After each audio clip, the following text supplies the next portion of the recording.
Hello hi అండి, welcome to 90s రుచులు. ఈరోజు మనం కుక్కర్ స్టైల్లో రొయ్యలు ఫ్రై ఎలా తయారు చేయాలో చూద్దామండి. ముందుగా మనం రొయ్యల్ని ఒలుచుకొని దాన్ని మనం ఉప్పు అండ్ పసుపుతో బాగా వాష్ చేసుకుందామండి.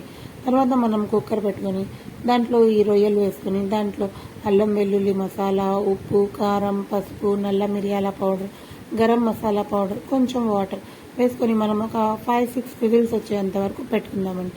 తర్వాత దీంట్లో ఆయిల్ అండ్ ఉల్లిపాయలు వేసుకుందామండి. వేసుకొని కొంచెం కలుపుకుందామండి.